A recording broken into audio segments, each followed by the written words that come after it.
Hey guys, what is up? It's Dusty here, and welcome back to another crypto video. And guys, today is yet another day where more SEC dirt is being found and turned over.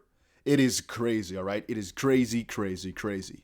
Let's listen to this 27-second clip to start off the day. And given your division's jurisdiction as it relates to cryptocurrencies and initial coin offerings, do you have any circumstances that come to mind that might render a token sale as something other than a securities offering? The initial sale, it's quite hard to have an initial sale without having a securities offering, which is why the chairman has noted that the initial sale of these may require compliance or exemption.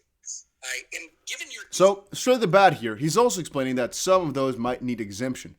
Isn't that interesting coming from his mouth? Because, well, apparently, right, let's take a look at what Crypto Ari wrote. This sums up the deceit. April 26th, about 19 days before the William Hinman speech, he basically said that it's quite hard to have an initial sale, or ICO, basically, same thing, without having a securities offering, or I guess they might need a couple of, exceptions. So, that basically means he, about 20 days before giving his speech, talking about how Ethereum is fine, he basically explains how for an ICO it's extremely hard to get to that level, and you might need to give it a couple of exceptions. Isn't that interesting? Isn't that just interesting? Isn't that really, really freaking interesting? Isn't that really, really interesting? Isn't it interesting how the chairman is being involved with all of that, guys? Oh, my days. Now, let's move on, though, because we had a lot of stuff to talk about today. It's just so absurd how crypto investors of all colors are afraid of being protected by Gary Gensler and the SEC. Investors' fear of suddenly being protected by the SEC is greater than being taken to the cleaners by fraudsters at some point. That's how broken the US system is. I don't want to shout that out too loud. What I do want to say is that people being afraid of the US SEC coming to protect investors is a skewed up system. That does not work, all right? Are people afraid of the tax man? Yes. However, does the system work? Yes, all right, it works. People are afraid of it because they don't like it. They don't want to pay. However, we all know it's part of the bigger system, and we all know that to some degree you know what you're paying for. You know what you're getting back. With the SEC, in some degrees, I fully agree with them. All right, in some ways, the SEC is doing some good stuff. Just not in the crypto department, though. Is the SEC completely messed up? Maybe. I mean, in the crypto department, 100%. But they... by the way, guys, if you're hearing some crazy stuff out there, there's no mass shootings here, right? It's fireworks.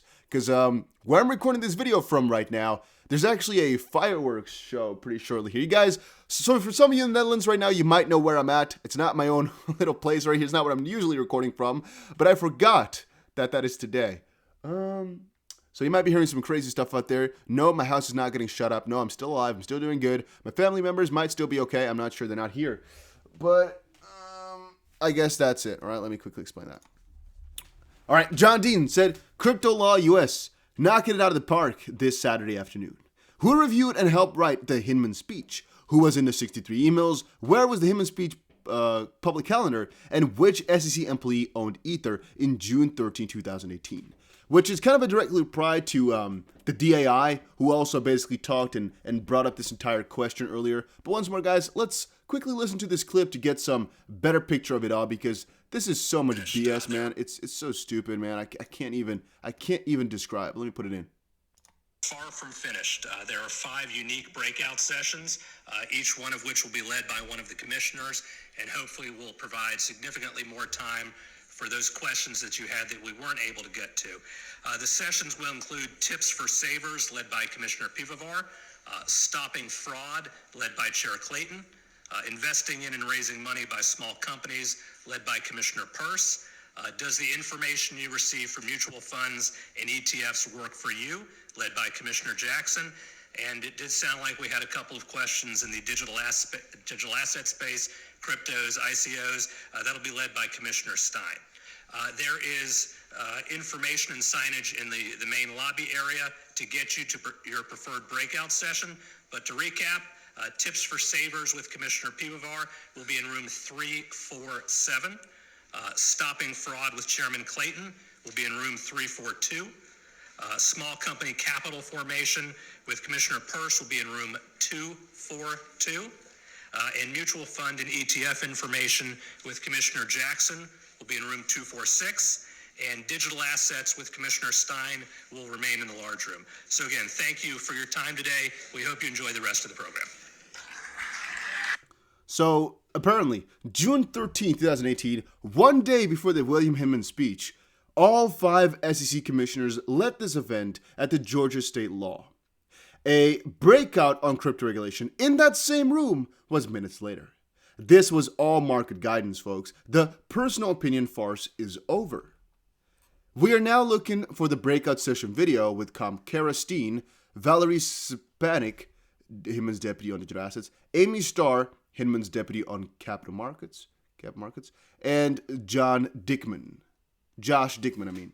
So people right now are going completely freaking detective mode trying to find these videos. Specifically, guys, if you can find the Kara Steen video right now at the Georgia State College University of Law, that's a really big deal, right? If you can find that video, send it over on Twitter. You get a lot of praise for that. But just typing in Kara Steen, for example, what do we type in, guys? Let's just put example, Kara Steen, Georgia State crypto video. The unfortunate part is that you don't really find any videos that easily. You can find some sort of articles, for example, outlining things like, for example, you can see on the SEC Gov, you can see a lot of things right here.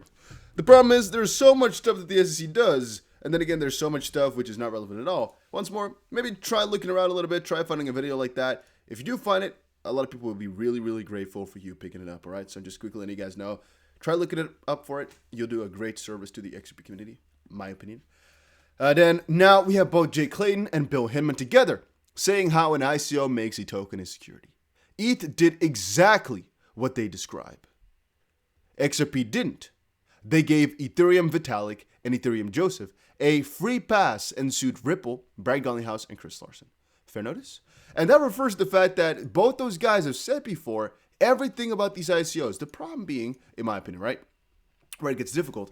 How come that Ethereum and Bitcoin were given a free pass? I guess mostly Ethereum though, because Bitcoin is an entirely different system, I would say. You can really make kind of a lot of difficulty to rate. No, let me say it differently. Bitcoin's sale was so long ago that the question becomes a lot more different because it is really properly decentralized. We all know it. With Ethereum, the sale was, let's say about 5 years later or so, still within reach of the SEC basically getting into crypto already, right? But again, we have more video evidence. We have more video content, more questions being asked, more freaking, I guess, questions also arising because that's every time we read something like this and watch something, we get more questions out of it in the end. I'd like to ask both of you, Bill and Jay, why are you doing this? Well, I don't know why Bill's doing it, but I sure am glad he is. Well, for me, I think the primary reason was Jay asked me to do it. I was sort of toward the end of my career. My entire career had been in private practice and had done that for 37 years. And knowing that Jay was going to be heading the SEC and had the agenda that he had, and having worked with him in the private sector, I had a lot of confidence that we could do some good things at the end. So one thing I already stood at the bad notice is that he knew Jay Clayton from before in his private, ventures, basically. He's already thinking like, yeah, I knew we could do some great things at the SEC, huh? Wink, wink. SEC. I always had a lot of respect for the division that I now am the director of, and it just seemed like an exciting thing to do at that stage of my career, and it's been about a year and a half, and it's been terrific. Out of nothing with hopefully some value behind it, and et cetera. What's the SEC's role in this new world? Well, let's start with, if you take a particular digital asset, do we have a role? Now, I'm sorry, do we have a role? Okay, is it a security or not? And that's a fundamental question for us. Much of what we've seen in the ICO space, if not all, is a security. So straight at the bat here once more. Straight at the bat, not anymore, but straight once more. Right, he's quickly saying that most ICOs is security because, well, literally that's the entire idea behind it. A little quick shout out to Backup Bradley though for sharing this because you can see he is doing his live stream, or at least maybe a video live stream, I don't know. And that's what this is the overlay for, by the way. He was watching the SEC address live at 3686. Somebody offering what would otherwise be called a stock as an ICO, and we regulate that, and we're not going to change the way we regulate that. And then there are digital assets that don't have the characteristics of a security, and over those, we don't have jurisdiction. A question in that space is, who does? Should somebody have more jurisdiction than they do? And these are questions that are percolating, including at Congress. I don't know, Bill, you want to supplement? Sure. When we see people raising funds to start a business and to get an operation going, and people are giving them those funds and getting back a coin instead of a share, that still looks like a securities offering to us. That's why you've heard us say many times, the ICOs that we see are securities and we have jurisdiction over them. Yeah, like if you're investing in Ethereum, I would say you're investing in the team and the community to a large extent. So the pun right there is that he's explaining how a lot of ICOs are a security, and then of course Vitalik Buterin of Ethereum explains how Ethereum literally, basically if you're investing in that, you're investing into them basically as a stock, which is kind of the example that he gave, right? If you're investing into a crypto like a stock, like ICOs, that basically where you're investing in sort of a stock, then that's bad. And then exactly afterwards, Vitalik is being heard basically advertising that. Funny. Now we have a ton more stuff, but I guess let's quickly go over. Let's see if there's anything that would take a long time. No, I guess let's go over this one then to kind of end off here. June 13, 2018, one day before the Hinman speech. We just read this one already, right? Oh no. Okay, we're good.